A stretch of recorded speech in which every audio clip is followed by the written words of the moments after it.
Hi, I'm Chris Lawrence and I'm a professional rugby league player for the West Tigers. Hitting Lawrence! What a beautiful ball! Lawrence! Chris Lawrence! A Tiger through and through! I've played over 220 first grade games over the past 13 seasons, and I'm also the director of One More Being alongside Leon Keir. Yeah, so my debut game was up in Suncorp Stadium, 2006. So yeah, it was such a surreal experience. Only really knowing I was going to play for 3 days definitely helped with my nerves, but I was really good before the game. You know, Tim Sheen's sat down, had a chat to me. He just said, just back yourself, and you know, you're here for a reason. All the boys are really good, but probably wasn't until I ran out in Suncorp Stadium for the warm up, and you know, hear the crowd roar, and it was a packed house on a Sunday afternoon, and you start getting, you know, the tingles down the spine and really nervous, and you know, then you run back out. I thought that was a big crowd during warm up. It was only half full when we ran out for the actual start of the game. You know, that was just a different experience. Seeing 40,000 fans and most of them booing us was, you know, it just something I'll look back on, you know, as a great memory. And I remember just the game going so fast. I think my first touch of the ball was Darren Lockyer.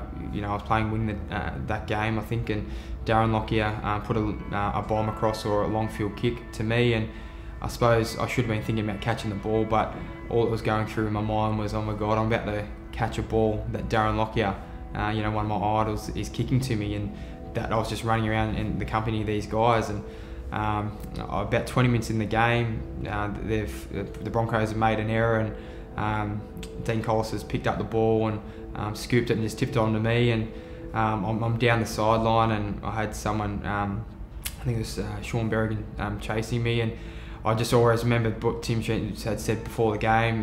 I picked you for a reason. If you get a chance in the field, just back yourself, just back yourself. So I sort of backed myself and tried to take him on the outside, and then got around him and scored my try on my NRL debut. And I just remember scoring, and all the boys running back to me, and I didn't really know what to do. I didn't know whether to celebrate or what, because it was early in the game, and so I just walked back like nothing had happened. And yeah, it was a bit overawed, but you know, I was lucky enough to get a try, and we were lucky enough to actually win that game. And yeah, to get the win and see how pumped the boys were, and it's just you know, experience that just went so quick, and something I'll definitely remember forever.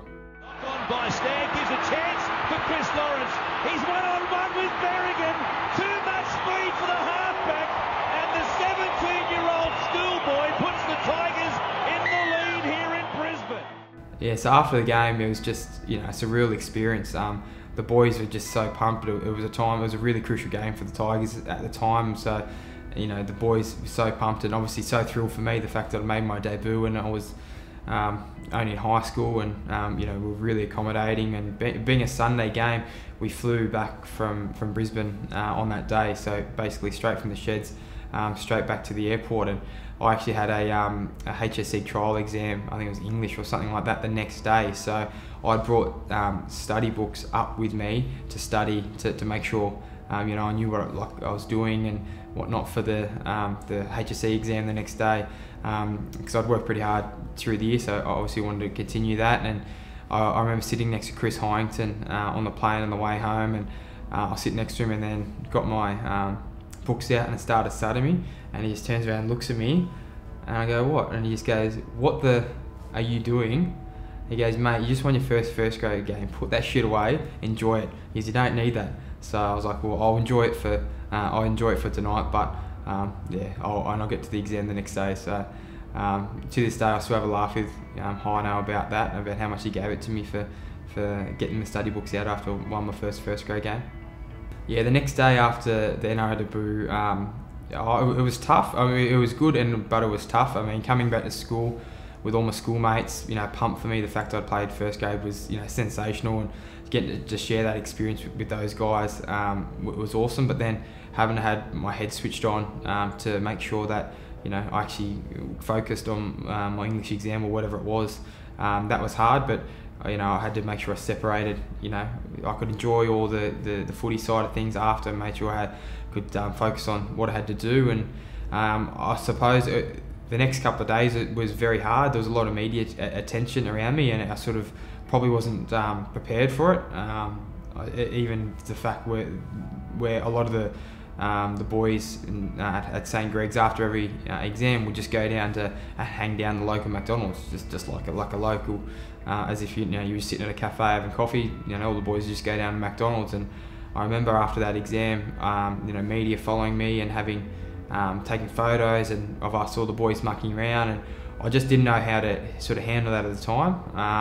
And I remember the club a couple of days later just speaking to me about me being careful of how I'm acting around the media, even though I wasn't doing anything wrong. That they just obviously want to be able to interview and take photos of you, and you've just got to make sure that you control the situation. So it was a good wake-up call and a good eye-opener straight away at that, how I acted in public, and that I now was a sort of a public figure, and I had to make sure I was doing things right. So it was definitely a hard time, the fact that I had to deal with that, was doing my trial HSCs, and was fortunate enough to still be in the first grade side. It was a tough time. I played the last 5 games in the NRL, but still wanted to, I still had to do and complete my HSC, my trials, and then after that, I had my HSC. I'd done really well in my studies, and I'd worked really hard for the last 2 years in my studies. So I didn't want to let that go, and I was really lucky. I had a lot of good people around me, particularly my parents, and they just remind me that footy can end at any stage. You might not play first grade next year, you might get an injury or whatever.